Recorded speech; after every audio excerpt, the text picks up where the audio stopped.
Hello guys, तो आज मैं आप सभी को पढ़ाने वाला हूँ करंट इलेक्ट्रिसिटी चैप्टर में ओरिजिन ऑफ रेजिस्टेंस। मतलब जो प्रतिरोध की उत्पत्ति कैसे होती है। मतलब इससे पहले जो मैंने प्रतिरोध का फार्मूला पढ़ाया वो किसी एक पार्टिकुलर कंडीशन में होता है, R=V/I। लेकिन आज हम लोग पढ़ेंगे वो रेजिस्टेंस का जो एक्चुअल फार्मूला होता है, जो हमेशा वैलिड होता है, वो क्या होता है। तो उसको पहले पढ़ते हैं, ठीक है। तो जैसा कि मैंने पिछले लेक्चर में पढ़ाया था आप लोगों को कि करंट, और हम जानते हैं इसमें पढ़ाया था कि I ड्रिफ्ट वेलोसिटी और करंट में रिलेशन क्या था। I=VENA, I=VENA, ठीक है। इसमें इन सभी टर्म्स को बताए थे कि ये VD क्या होता है, ड्रिफ्ट वेलोसिटी होती है ना। VD क्या होती है, ड्रिफ्ट वेलोसिटी यानी कि अनुगमन वेग, और अनुगमन वेग, ठीक है। और इसका फॉर्मूला मैंने बताया था अनुगमन वेग का, VD याद करो। उसमें मैंने बताया था कि E/m × टाउ, E/m × टाउ। उसके बाद एक और बताए थे इसी से कि E क्या होता है, V/L। E क्या होता है, V/L। V क्या, पोटेंशियल डिफरेंस, L क्या है, लेंथ ऑफ द कंडक्टर। और यहाँ से जब E की जगह हम रखते हैं तो यहाँ से एक फार्मूला बन के आता है, VD E V/m × L × tau. अब इसमें जो जनरल टर्म्स हैं इन सब, ये ई क्या होता है, चार्ज ऑन इलेक्ट्रॉन, इलेक्ट्रॉन पर आवेश, इलेक्ट्रॉन पर आवेश। वी क्या है, ये वी है पोटेंशियल डिफरेंस, विभवांतर, सिरों के बीच का विभवांतर, चालक के सिरों पर आरोपित विभवांतर।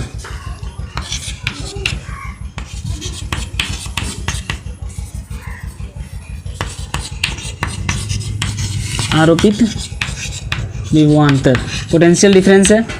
और उसमें ये जो m है वो क्या है, मास ऑफ इलेक्ट्रॉन, इलेक्ट्रॉन का द्रव्यमान, इलेक्ट्रॉन का द्रव्यमान। L क्या है, length of the conductor, L है चालक की लंबाई। टाउ क्या है, टाउ होता है रिलैक्सेशन टाइम। तो एवरेज औसत रिलैक्सेशन टाइम को बोलते हैं श्रांति काल, ठीक है। तो ये है औसत श्रांति काल।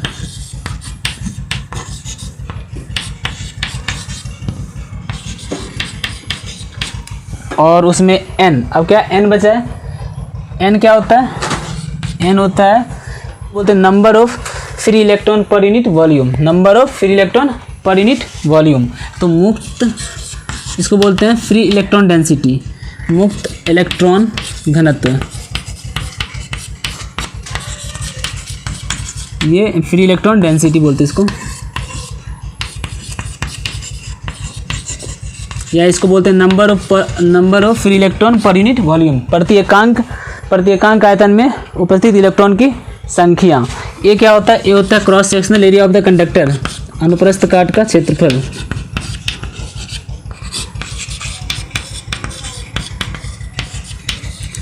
Cross section area of the conductor.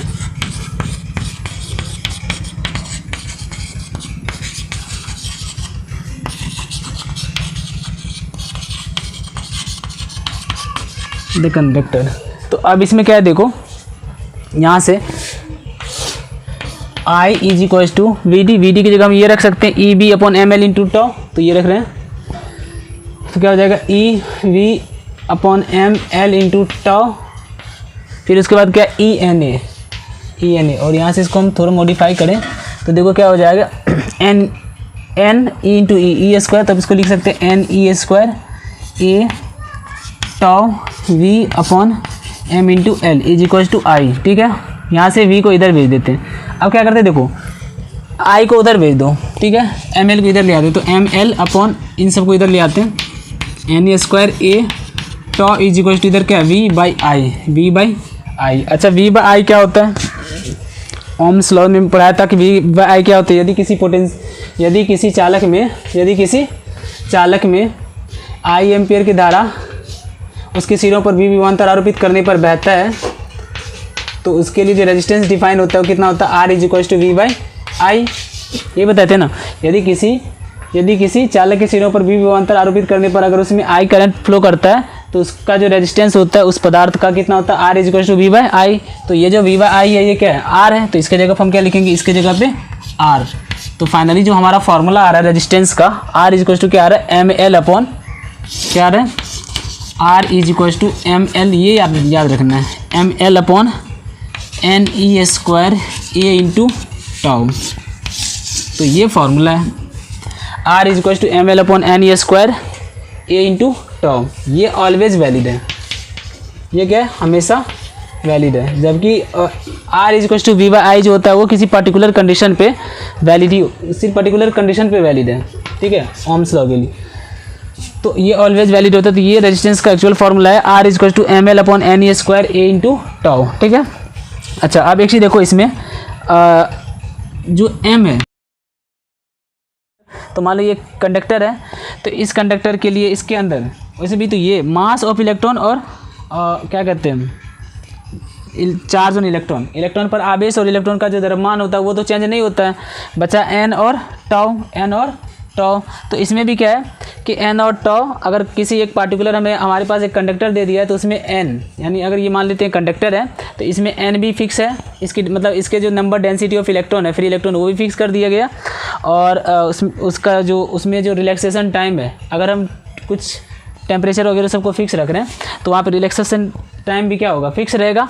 Overall L और ए क्या चेंज कर सकते हैं यहाँ पे, आर इज इक्वल टू देखो यहाँ पे m upon N E square tau, ये जो टर्म्स है ना, इसमें एम और ई तो ऑलवेज कांस्टेंट रहता है, हमेशा कांस्टेंट रहता है।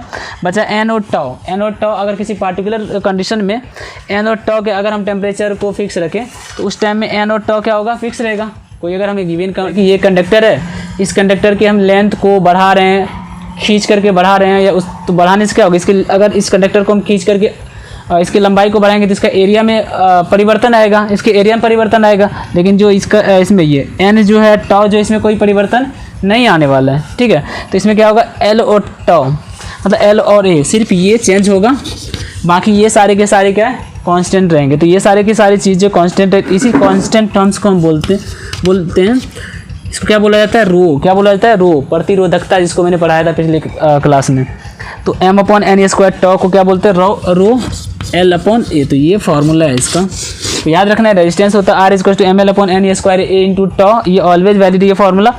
और आर इज इक्वल टू अपने अगर हम कोई कंडक्टर, अगर हमारे पास कोई कंडक्टर है, अगर उस कंडक्टर को हम खींच रहे हैं तो उसकी लंबाई और एरिया में चेंज तो आएगा, लेकिन उसके मास, चार्ज ऑन इलेक्ट्रॉन, ये और इसमें कोई परिवर्तन नहीं आएगा। तो इसके लिए हमने क्या किया, अब ये जो रो है ना, ये ऑलवेज, ये भी हमेशा कांस्टेंट नहीं होता, ये भी डिपेंड करता है।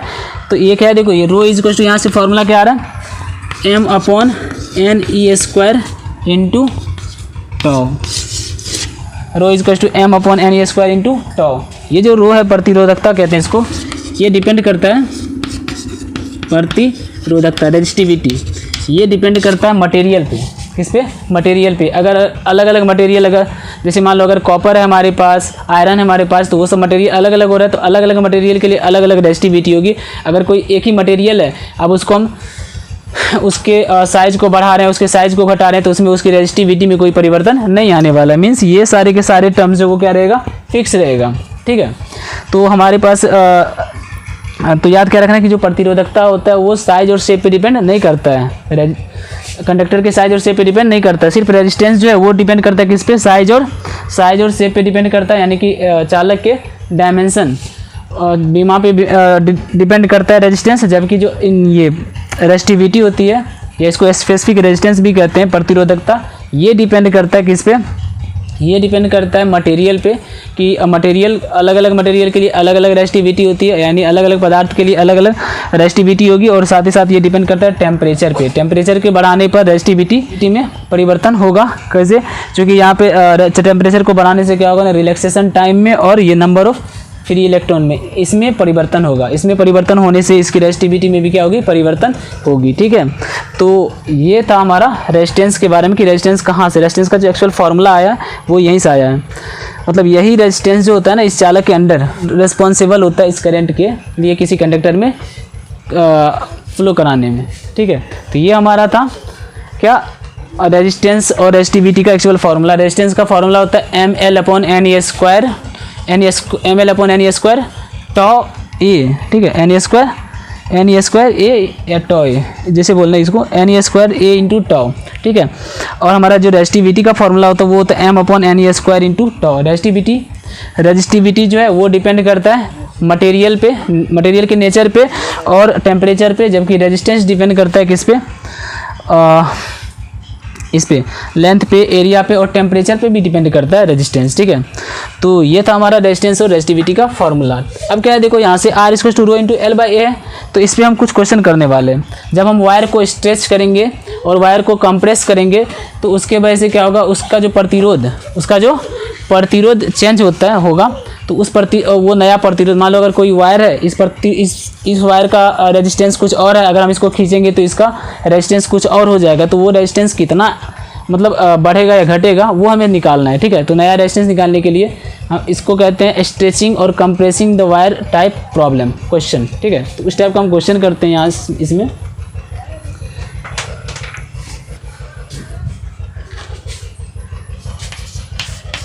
तो इस टाइप का प्रॉब्लम रहेगा, प्रॉब्लम बेस्ड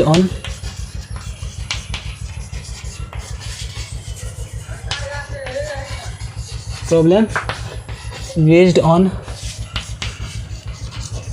स्ट्रेचिंग और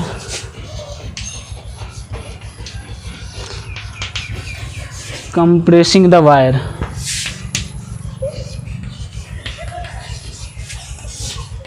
problem based on stretching and compressing the wire, मतलब वायर को खींचने और दबाने पर उसके प्रतिरोध में क्या परिवर्तन आएगा, उस टाइप का क्वेश्चन रहेगा। हम मान लेते हैं फॉर्मूला ये यूज होगा, R is equal to rho into L by A. ये रेजिस्टेंस का फॉर्मूला, एक्चुअल में रेजिस्टेंस का फॉर्मूला क्या है जो हमने बताया, वो होता है R इज इक्वल टू क्या होता है, R is equal to M L upon N E square tau into A, ठीक है। ये होता है एक्चुअल फार्मूला। और रेजिस्टिविटी का जो फार्मूला होता है वो क्या होता है, ये है M upon N E square into tau. ये हो गया रेजिस्टिविटी और ये हो गया रेजिस्टेंस। आगे जो हम लोग पढ़ेंगे इसमें रेजिस्टेंस और रेजिस्टिविटी में, अगला जो लेक्चर होगा हमारा उसमें रहेगा कि effect of temperature on resistance and resistivity. तो उसके लिए इस फार्मूला को हम यूज करके समझाएंगे उसमें कि टेम्परेचर का क्या इफेक्ट पड़ता है रेजिस्टेंस और रेजिस्टिविटी पे, ठीक है। तो अब देखो हम क्या करते हैं, पहले हमारे पास एक वायर है, मान लो ये, इस मान लेते कि माना किसी वायर का, किसी चालक वायर की लंबाई L तथा इसका क्षेत्रफल मतलब वही अनुप्रस्थ काट का क्षेत्रफल, cross sectional area of the wire, तथा इसका क्षेत्रफल A है और इसका प्रतिरोध A। क्या माना किसी चालक वायर की लंबाई L तथा इसका क्षेत्रफल L, क्षेत्रफल A, प्रतिरोध R तथा प्रतिरोधकता रो है, प्रतिरोध R तथा प्रतिरोधकता क्या है, प्रतिरोधकता रेजिस्टिविटी को रो को बोलते हैं, प्रतिरोधकता रो है। इनिशियली मान लेते हैं एक हमारे पास चालक तार है, इस चालक तार की लंबाई L है, क्या है L लंबाई है, और इसका एरिया A है, क्या A है, और इसकी जो रेजिस्टिविटी है वो क्या है, इसकी रेजिस्टिविटी रो है, प्रतिरोधकता रो है। तो इसका जो रेजिस्टेंस होगा, इसका रेजिस्टेंस क्या होगा, rho is R is equal to rho into L by A, ठीक है। अब हम क्या करते हैं, अब चलिए यहीं पे लिखते हैं। अब यदि वायर को खींचकर इसकी लंबाई, या वायर को हम खींच रहे हैं तो खींचने पर क्या होगा, इसकी लंबाई L2 तथा एरिया A2 तथा इसका नया प्रतिरोध। अब क्या करते हैं, हम इसको वायर को खींच करके इसकी लंबाई को L2 और एरिया को A2 बढ़ाते हैं। यदि अब क्या अब वायर को खींचकर इसकी लंबाई L2 तथा एरिया A2 को बढ़ाने पर या उसको दबा करके घटाने पर भी हम बोल सकते हैं, ठीक है। बस इसके लेंथ और एरिया में हम चेंज कर रहे हैं। तो जब इसको खींचेंगे, इस वायर को अगर हम खींचेंगे तो खींचने पे क्या होगा, ये कुछ इस टाइप से लंबाई तो बढ़ जाएगी, लेकिन एरिया क्या हो जाएगा, एरिया भी चेंज हो जाएगा। अब लेंथ जब बढ़ेगी, जैसे देखो ये इसका भी एरिया A है। अब अगर इसको खींचोगे, कंडक्टर को अगर हम खींचेंगे तो इसकी लंबाई बढ़ जाएगी। जब लंबाई बढ़ जाएगी तो इसका एरिया क्या होगा, घट जाएगा। तो हम इस टाइम में हम मान लेते हैं इसकी जो लेंथ है ना, इनिशियली हमने मान ली L1 मान लेते हैं, इसकी लंबाई को L1 मान लेते हैं और इसकी लंबाई को A1 मान लेते हैं, ठीक है। तो इसकी लंबाई L1 हो गई, इसकी एरिया A1 हो गया, ठीक है। और इसके रेजिस्टेंस को हम क्या कह देते हैं, R1। रेसिस्टिविटी फिक्स रहेगा क्योंकि मटेरियल वही है। उसी वायर को हमने क्या किया, खींचा है ना, खींच करके उसकी लंबाई को बढ़ा दिया है। तो लंबाई बढ़ा तो इसकी लंबाई को हम बोल देते हैं L2। लंबाई क्या है, इस वायर की लंबाई क्या हो गई, L2, और इसका जो एरिया है वो क्या हो जाएगी, A2। लेकिन इसकी जो रेसिस्टिविटी क्या वही रहेगी क्योंकि मटेरियल वही है। अगर ये कॉपर का वायर था तो वही कॉपर का ही वायर है, तो रेसिस्टिविटी चेंज नहीं होगा। अगर मटेरियल चेंज होगा तभी रेसिस्टिविटी चेंज होगा, याद रखनी है बात ये, ठीक है। तो अब क्या होगा, इसका जो नया रेजिस्टेंस होगा, अब नया प्रतिरोध, तो इसका जो प्रतिरोध होगा वो क्या होगा, नया प्रतिरोध R2 मान लेते हैं इसको। तो R2 इक्वल टू क्या होगा, फॉर्मूला वही होता है rho into L2/A2, rho into L2/A2। तो एक ये फार्मूला है, ठीक है, L1 इंटू A1। अब क्या करते हैं, इन दोनों को डिवाइड करते हैं, ठीक है। क्या करते हैं, दोनों को डिवाइड करते हैं। तो डिवाइड करने पे क्या होगा, R2/R1 is equal to, formula अभी हम बना रहे हैं, उसके बाद हम एक दो क्वेश्चन करेंगे इस पर, ठीक है। ये R is equal to rho into L/A पे। अब R2/R1 इज इक्वल टू क्या होगा, इसको डिवाइड किया तो ये ऊपर रहेगा रो L2/A2 नीचे, अब ये वाला नीचे आएगा रो L1/A1। रो से रो कैंसिल हो जाएगा, इसको ऊपर कर देना है तो क्या हो जाएगा L2/A2 इंटू L1/A1, ठीक है। तो यानी कि फाइनली जो हमारा R है, R2/R1 इज इक्वल टू क्या आ रहा है, L2/ ये क्या, ये A1 ऊपर जाएगा ना, A1/L1। तो यहाँ से हमारा जो आ रहा है वो आ रहा है L2/L1 इंटू A1/A2, ठीक है। अब देखो एक चीज़ यहाँ बताना, अगर इस वायर का और इस वायर का, पहले ये वायर है, अब इस वायर को हमने खींचा, ठीक है, खींच करके इसकी लंबाई को चेंज कर दिया, तो इन दोनों में चेंज क्या नहीं होगा, इन दोनों का जो वॉल्यूम है वो क्या, वो चेंज होगा, आयतन, वायर का जो आयतन है क्या वो चेंज होगा।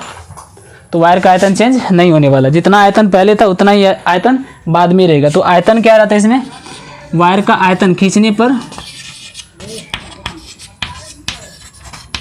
वायर को खींचने पर इसका आयतन क्या रहता है, अपरिवर्तित रहता है।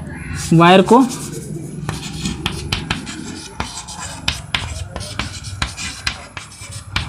खींचने पर इसका आयतन क्या रहता है, अपरिवर्तित रहता है।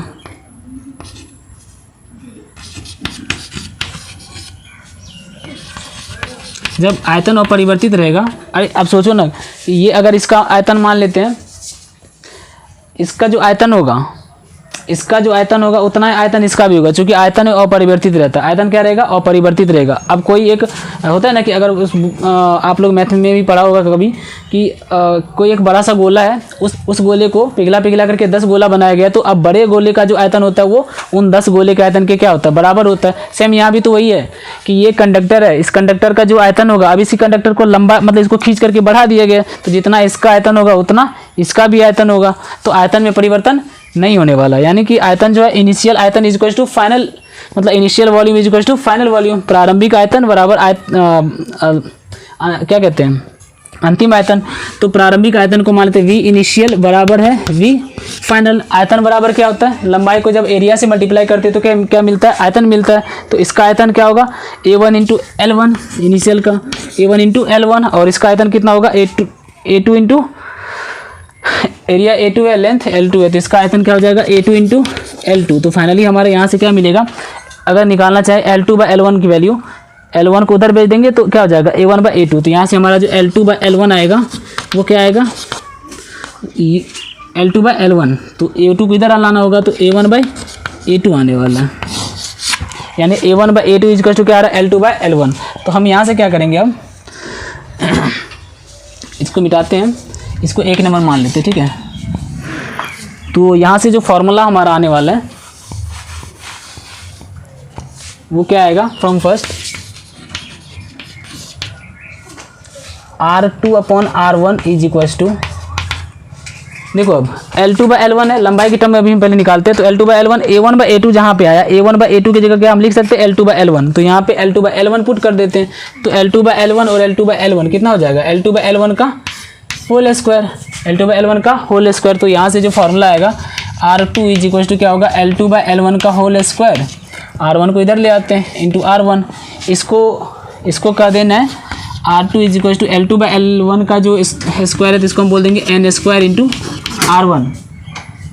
क्या हो जाएगा, R2 is equal to N2 square into R1, जो जहाँ N क्या है, जहाँ N इज इक्वल टू क्या है, L2/L1।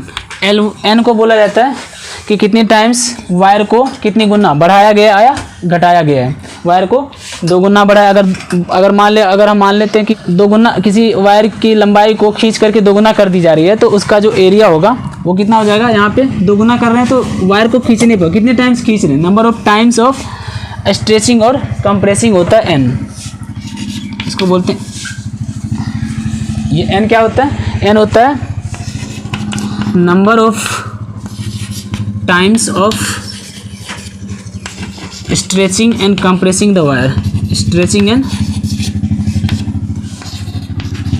compressing the wire, मतलब वायर को हम कितने गुना बढ़ा या फिर घटा रहे हैं। अगर हम बोले कि किसी वायर की लंबाई 2 मीटर है और उसकी लंबाई को खींच करके 4 गुना कर दिया है, तो 4 गुना करने का मतलब यहाँ पे 4 रखना है, N की जगह 4 रखना है, ठीक है। अब उसकी लंबाई को दबा करके या आधी कर दिए तो वहाँ पे लिखना है आधी। तो यहाँ पे वही लिखा है कि N की जगह number of times of stretching और कंप्रेसिंग द वायर, मतलब कितना गुना बढ़ा रहे कितना गुना घटा रहे वही यहाँ पे रखना है। N की वैल्यू वही होती है। और N इज इक्वल टू क्या होता है, L2/L1, मतलब final length upon initial length, ठीक है। अगर एरिया के टर्म्स में लिखना चाहे तो एरिया के टर्म्स में जो फॉर्मूला आएगा रेजिस्टेंस का वो क्या होगा, R इज इक्वल टू, देखो फ्रॉम फर्स्ट से ही निकालते हैं एरिया के टर्म में। तो R2/R1 इज इक्वल टू, अब हम क्या करते हैं, एरिया के टर्म में लिखना चाहते हैं। तो एरिया के टर्म में लिखने के लिए क्या करेंगे, जहाँ पे L2/L1 है, L2/L1 की जगह हम रख सकते हैं A1/A2। तो यहाँ पे A1/A2 रख देते हैं। तो यहाँ भी A1/A2 और यहाँ भी A1/A2, तो क्या हो जाएगा, A1/A2 का होल स्क्वायर। यहाँ क्या हो जाएगा, A1/A2 का होल स्क्वायर, ठीक है। तो इस R1 को हम यहाँ पे भेज देते हैं। तो क्या हो जाएगा, R2 इज इक्वल टू क्या हो गया, A1/A2 का होल स्क्वायर इंटू R1। इसको शॉर्ट में ऐसे भी बताया जाता है, जैसे वो लिखा है ना N के टर्म्स में, इसको ऐसे भी लिखा जाता है 1/N square into R1। R2 is equal to 1/N square into R1। और N इज इक्वल टू क्या होता है, A2/A1। N is equal to क्या होता है, A2/A1, ठीक है। फिर यहाँ पे N क्या है, वही है नंबर ऑफ टाइम्स स्ट्रेचिंग और compressing the area of the wire के एरिया को कितने टाइम्स बढ़ाया फिर घटाया जा रहा है, वही है ये रेजिस्टेंस में ये N, एरिया के टर्म में लिखने के लिए। और लेंथ के टर्म में लिखने के लिए चूँकि रेजिस्टेंस जो होता है वो लेंथ के डायरेक्टली प्रोपोर्शनल होता है, तो उसके लिए डायरेक्ट सीधा R2 is equal to N square into R1। तो अब क्या इस पर हम क्वेश्चन करते हैं, ठीक है। यहाँ पे मैं इसके फॉर्मूला को लिख दे रहा हूँ। तो यहाँ पे पहले मैं फॉर्मूला लिख दे रहा हूँ।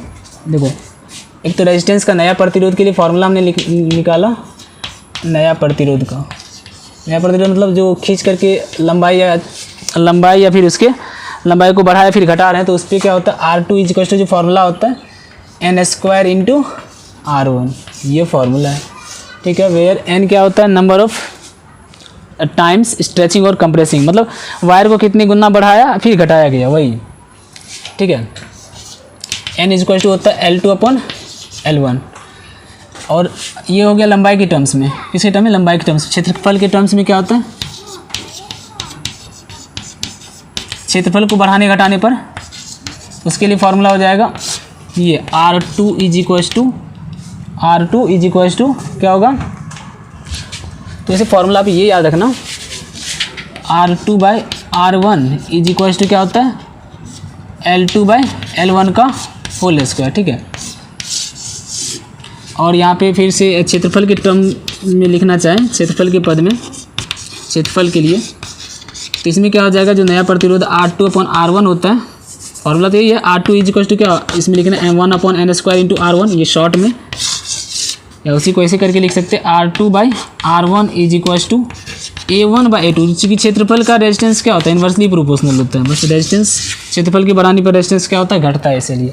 और यहाँ जो N है वो N इज इक्वल्स टू क्या होता है, A2/A1। ठीक है, जैसे आप क्वेश्चन देखते हैं, देखो क्वेश्चन है कि यदि किसी चालक तार की लंबाई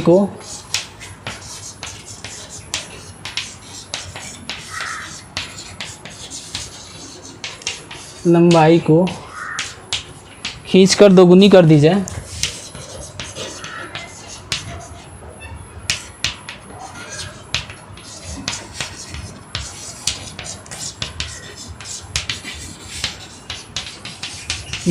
तो इस चालक तार की लंबाई, इस तार का नया प्रतिरोध क्या होगा,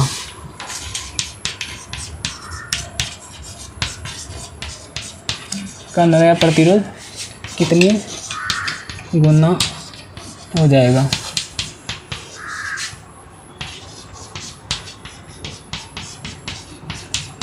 ये क्वेश्चन है, कह रहा है कि यदि किसी चालक तार की लंबाई को क्या कर दिया जाए, खींच करके दोगुनी कर दी जाए, तो इसका नया प्रतिरोध कितना गुना हो जाएगा। ठीक है, तो देखो इसको सॉल्व कर रहे, मान लेते हैं कि इनिशियली अगर ये कोई वायर है, क्या है, पहले प्रोसेस से जाते हैं, इस वायर की लेंथ L है, ठीक है, और एरिया A है।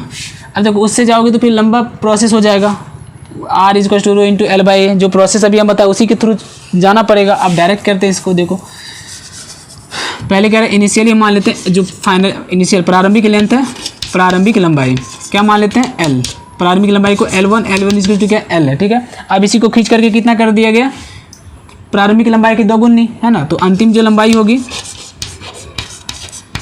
इसको L2 बोलेंगे, तो L2 कितना हो जाएगा, प्रारंभिक लंबाई की क्या है, क्वेश्चन में लिखा हुआ है कि यदि किसी चालक की तार की लंबाई को खींचकर दोगुनी कर दी जाए, पहले अगर L है तो बाद में क्या हो जा रहा है 2L, तो कह रहा है नया प्रतिरोध क्या होगा। इसके लिए रेजिस्टेंस R1, तो अब नया प्रतिरोध निकालने के लिए फॉर्मूला क्या है, R2 इज इक्वल्स टू क्या होता है, या तो आप लिख सकते हो N² इंटू R1, या लिख सकते हो R2/R1 इज इक्वल्स टू क्या होता है, L2/L1 का होल स्क्वायर। रेजिस्टेंस देखो R2 है तो यहाँ पे लेंथ सीधा सीधा होता है, रेजिस्टेंस और लेंथ में डायरेक्टली प्रोपोर्शनल होता है। R2/R1 is equal to L2/L1 का होल स्क्वायर, तो यहाँ से हम लिख सकते हैं R2 is equal to L2 की जगह क्या रखेंगे 2L, L2 की जगह 2L, L1 की जगह L का होल स्क्वायर इंटू R1 उधर चला जाएगा, यही नया प्रतिरोध है। तो ये फॉर्मूला है, नया प्रतिरोध का कितना गुना बढ़ गया, L से L कैंसिल हो जाएगा, 2 2 जा 4, तो 4R1 यानी कि कितना गुना बढ़ गया, 4 गुना बढ़ गया, कितना गुना, 4 गुना बढ़ गया। तो ये क्वेश्चन है। अब इसको शॉर्ट में लिखोगे तो शॉर्ट में क्या होता है, formula R2 is equal to N² into R1, N क्या होता है, कितने टाइम्स बढ़ाया फिर घटाया गया, तो 2 गुना कर दिया जा रहा है, तो 2 गुना का मतलब N की जगह 2 रख दो, तो R2 इज इक्वल टू क्या है, 2 का स्क्वायर इंटू R1, तो शॉर्ट में ये बता देना है R2 इज इक्वल टू कितना हो गया 4R1। अब वायर का अगर प्रतिरोध कुछ दिया रहेगा, मान लो कि दिया रहेगा कि यदि किसी वायर का प्रतिरोध 10 ओम है और उसकी लंबाई को खींच करके 2 गुनी कर दी जाएगी, तो अगर उस वायर की लंबाई को खींच करके 3 गुनी कर दी जा रही है तो उस वायर का नया प्रतिरोध क्या होगा। ठीक है, तो वो भी एक क्वेश्चन है। तो अब इस पर हम क्वेश्चन लिख दे रहे हैं पहले, फिर उसको सॉल्व करते हैं एक एक करके। ठीक है, तो ये हमारा 3 क्वेश्चन है। ठीक है, इन तीनों क्वेश्चन को सॉल्व करते हैं। ठीक है, पहला क्वेश्चन क्या है, देखो कह रहे कि 10 ओम के एक मोटे तार को खींच करके पतला तार बनाया जाता है। एक 10 ओम का मोटा तार है, ठीक है, उसको खींच करके एक पतला तार बनाया जा रहा है। कह रहे जिसमें कि पतले तार की लंबाई 3 गुनी बढ़ा दी जाती है। अब वायर को खींचोगे तो लेंथ तो उसकी बढ़ेगी, तो कह रहे हैं उसको 3 गुनी बढ़ा दी जाती है, तब उसका नया प्रतिरोध क्या होगा। ठीक है, तो क्या लंबाई पहले अगर L है तो बाद में उसकी लंबाई कितनी बढ़ गई, 3 गुनी बढ़ गई।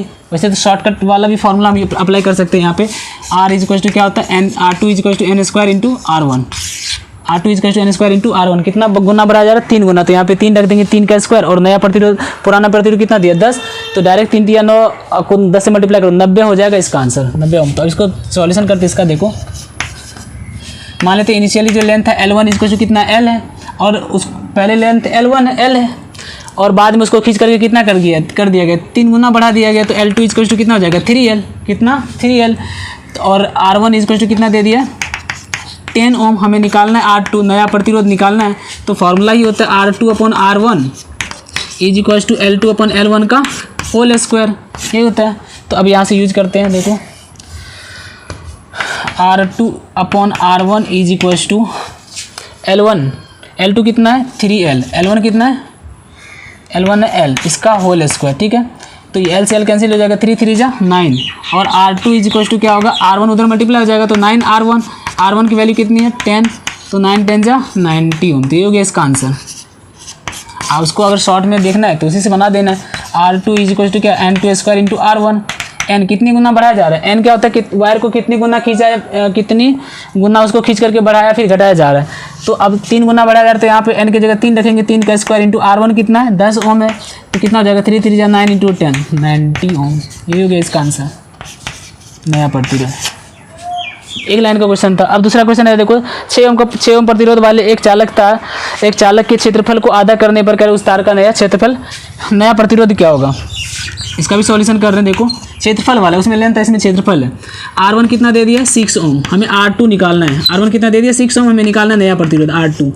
इसके लिए अब देखो हम मान लेते हैं अगर इनिशियली जो A1 है प्रारंभ में जो चालक का क्षेत्रफल है वो कितना A है, बाद में उसको क्या कर दिया गया A2 कितना क्षेत्रफल को आधा कर दिया गया ना, तो क्या हो जाएगा A/2, कितना A/2, प्रारंभ में A था बाद में क्षेत्रफल को क्या कर रहा है आधा कर दिया जा रहा है, और उसके तो हमें क्या नया प्रतिरोध निकालना है। तो बस R2/R1 इक्वल टू फॉर्मूला क्या होता है प्रतिरोध क्षेत्रफल के टर्म में, R2 है तो यहाँ पे क्या हो जाएगा ऊपर में A1 नीचे A2, उल्टा होता है क्षेत्रफल में R2/R1 की जगह A1/A2 का होल स्क्वायर।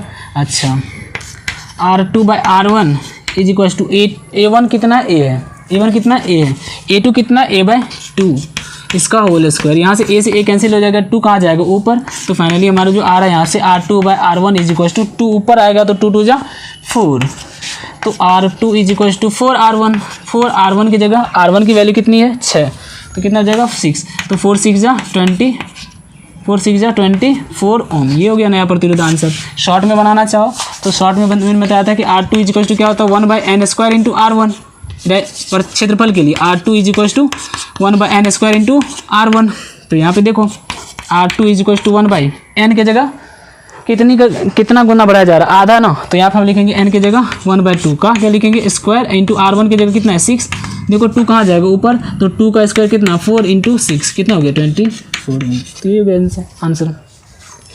अब तीसरा क्वेश्चन में क्या है, देखो एक ही पदार्थ से बने समान द्रव्यमान के तार A और B के व्यास दिया हुआ है, क्या दिया हुआ है व्यास दिया हुआ है, तो उसे हम त्रिज्या तो निकाल ही सकते हैं, ठीक है, और क्या दिया हुआ है A का प्रतिरोध दिया हुआ है, तो गिवन क्या है वो मैं लिख रहा हूँ यहाँ पे सॉल्यूशन कर रहे हैं। गिवन है RA प्रतिरोध है, A का प्रतिरोध कितना दिया है 24 ओम, हमें निकालना है RB, तो RB निकालना है, ठीक है। अब एक चीज़ देखो व्यास दिया हुआ है तो हम मान लेते हैं DA और DB का व्यास कितना दिया हुआ है, तो इसको मान 1:2 रेशियो दिया है, तो DA upon DB is equal to 1:2, तो यहाँ पे हम लिख सकते हैं RA इज टू DA की जगह।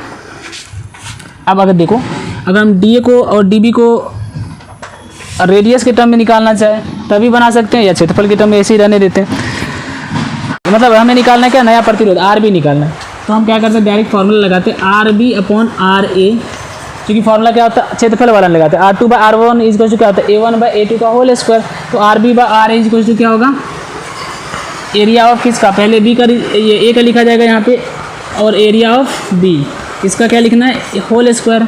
अच्छा तो पहले हम क्या करते हैं, देखो एरिया इसका दिया कितना, एरिया कितना दिया हुआ है, देखो इसका एरिया दिया हुआ है,